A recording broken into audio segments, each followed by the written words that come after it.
നമസ്കാരം. വേദാന്ത വൈബ്സിന്റെ വരാഹി നവരാത്രി സീരീസിലേക്ക് സ്വാഗതം. ഇന്ന് 8ാമത്തെ ദിവസമാണ്. യുദ്ധവരാഹി ആണ് 8ാമത്തെ ദിവസം നമ്മൾ പ്രാർത്ഥിക്കുന്നത്. യുദ്ധവരാഹി എന്ന് പറയുന്നത് നിങ്ങളുടെ ജീവിതത്തിലെ എല്ലാവിധ തടസ്സങ്ങളെയും ഹരിക്കുന്നതും നിങ്ങളുടെ ജീവിതത്തിൽ നടക്കുന്ന നീതിയല്ലാത്ത അനീതികളെയൊക്കെ തന്നെ നശിപ്പിക്കുകയും നിങ്ങൾക്ക് മനസ്സിന് ബലം തന്ന് നിങ്ങളുടെ ജീവിതത്തിനെ നല്ല രീതിയിലേക്ക് മുന്നോട്ട് കൊണ്ടുപോവുകയും ചെയ്യുന്നതാണ് യുദ്ധവരാഹി എന്ന് പറയുന്നത്. യുദ്ധവരാഹി എന്ന് പറയുന്നത് നിങ്ങളുടെ പുറമേയുള്ള ശത്രുക്കളെയും നിങ്ങളുടെ അകമേയുള്ള ശത്രുക്കൾ എന്ന് പറയുന്നത് പേടി, ദേഷ്യം, അലസത, അതല്ലെങ്കിൽ അസൂയ, അങ്ങനെയുള്ള എല്ലാ നെഗറ്റീവ് ഇമോഷൻസിനെ ഹനിക്കുന്നതാണ് ദേവി. കർമ്മഫലങ്ങളിലുള്ള പ്രശ്നങ്ങളെയൊക്കെ ക്ലിയർ ചെയ്യുവാൻ ദേവി സഹായിക്കും. അതേപോലെ തന്നെ നിങ്ങളിലുള്ള എന്തെങ്കിലും ബാധാശക്തികളോ അങ്ങനെയുള്ള എന്തെങ്കിലും ഉണ്ടെങ്കിൽ അതിനെയൊക്കെ മാറ്റി തരുവാനും ദേവിക്ക് സാധിക്കുന്നതാണ്. അപ്പോൾ 8ാമത്തെ ദിവസമായ ഇന്ന് ജൂലൈ 3 നമ്മൾ യുദ്ധവരാഹിയാണ് പ്രാർത്ഥിക്കുന്നത്. യുദ്ധവരാഹി എന്ന് പറയുന്നത് നീതിയുടെ ദേവതയാണ്. എല്ലാ തടസ്സങ്ങളും മാറ്റി ജീവിതത്തില് പ്രശ്നങ്ങളൊക്കെ ഒഴിച്ചു തരുന്ന ദേവിയാണ്.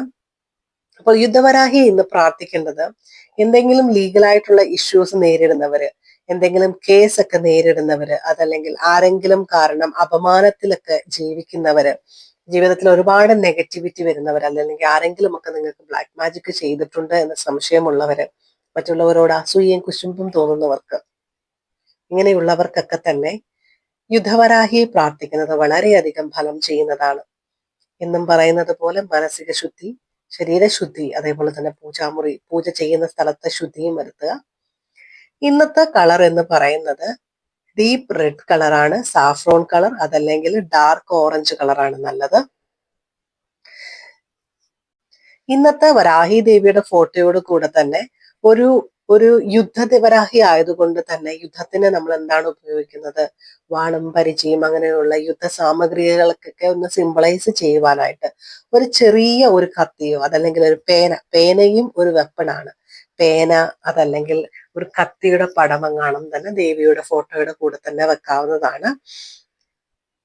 ഇന്ന് നമ്മൾ സങ്കല്പം വെക്കുന്നത് ദേവിയോട് പ്രാർത്ഥിക്കുക, യുദ്ധവരാഹിയോട് പ്രാർത്ഥിക്കുക. ദേവി, എന്നിലെ എല്ലാ പ്രശ്നങ്ങളെയും മാറ്റി, എൻ്റെ എല്ലാ ബ്ലോക്കുകളും മാറ്റി, എൻ്റെ ജീവിതത്തിലെ അനീതികളെയൊക്കെ മാറ്റി, ഞാൻ കടന്നു പോകുന്ന അപമാനങ്ങളെയൊക്കെ മാറ്റി, അതുപോലെ തന്നെ എൻ്റെ കോർട്ട് കേസ് പരമായ കാര്യങ്ങള് ഇതിനെയെല്ലാം മാറ്റി അതിനെല്ലാം എനിക്കൊരു അനുകൂലമായൊരു സാഹചര്യം തരയണമേ. എൻ്റെ ജീവിതത്തിലെ നീതി നടപ്പാക്കണമേ യുദ്ധവരാഹി എന്ന് പ്രാർത്ഥിച്ചുകൊണ്ട് ഇന്നത്തെ പൂജ നമുക്ക് തുടങ്ങാം. ഇന്ന് നമ്മൾ വെക്കുന്നത് 2 തിരിയിട്ട, ഒന്നുകിൽ കടുകെണ്ണ ഒഴിച്ച് വെക്കാം, അതല്ലെങ്കിൽ നെയ്വിളക്ക് വെക്കാം. അതേപോലെ തന്നെ ഇതിന്റെ കൂടെ ചുമന്ന ചന്ദന തടി ഉണ്ടെങ്കിൽ അത് കത്തിക്കാവുന്നതാണ്. ചുവന്ന ചന്ദന തടി വെക്കാം. അതുപോലെ തന്നെ 2 ഗ്രാമ്പു ആ താലത്തിനകത്ത് നിങ്ങൾക്ക് വെക്കാവുന്നതാണ്. ഇന്ന് കൊടുക്കുന്ന നൈവേദ്യം എന്ന് പറയുന്നത് ലെമൺ റൈസ് ഉണ്ടാക്കാം. അതേപോലെ തന്നെ ടർമറിക് റൈസ്, അതല്ലെങ്കിൽ മഞ്ഞപ്പൊടി ഇട്ടിട്ടുള്ള ചോറ് വെക്കാം, അതല്ലെങ്കിൽ പുളിയിട്ട ചോറ് വെക്കാം, അതല്ലെങ്കിൽ ചുവന്ന പോഹ വെക്കാം. പോഹ എന്ന് പറയുന്നത് നോർത്ത് ഇന്ത്യൻകാരാണ്, നമ്മുടെ അവല് വെച്ചിട്ടുള്ള ഒരു വിഭവമാണ്. അതല്ലെങ്കിൽ ചുവന്ന പഴം വെക്കാം. ഇന്ന് പൂജയ്ക്കെടുക്കുന്നത് ചുവന്ന പുഷ്പങ്ങളാണ്. ഇന്നത്തെ മന്ത്രം എന്ന് പറയുന്നത് ഓം ധും ദുർഗായേ വരാഹിയേ നമ, ഓം ധും ദുർഗായേ വരാഹിയേ നമഃ എന്നുള്ളത് 108 തവണ ചൊല്ലാവുന്നതാണ്.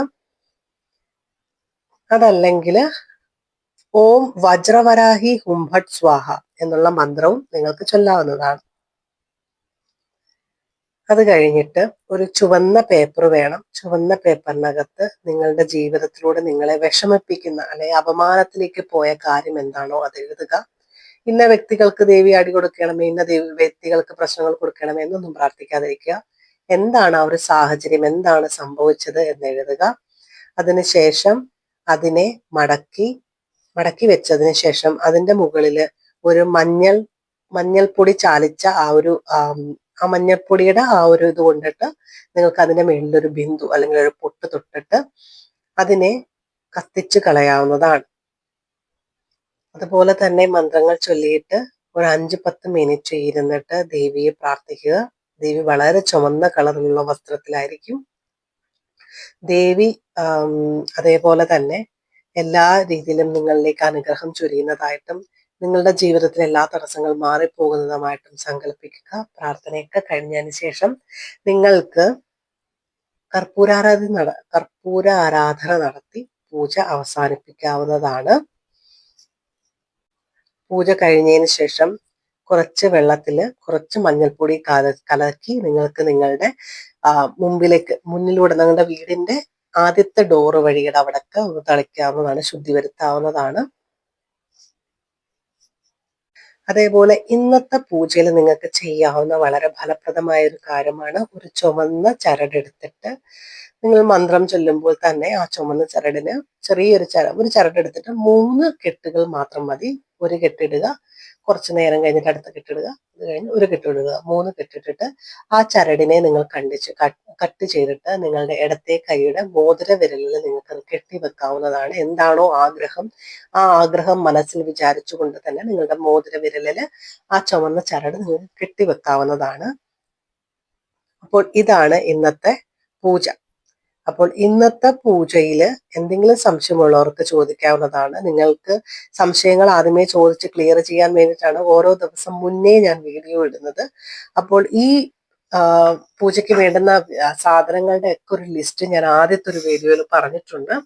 അത് മിസ് ചെയ്യാണ്ടിരിക്കുക. അപ്പോൾ എല്ലാവർക്കും വരാഹി ദേവിയുടെ അനുഗ്രഹം ഉണ്ടാകട്ടെ എന്ന് പ്രാർത്ഥിക്കുന്നു. നന്ദി, നമസ്കാരം.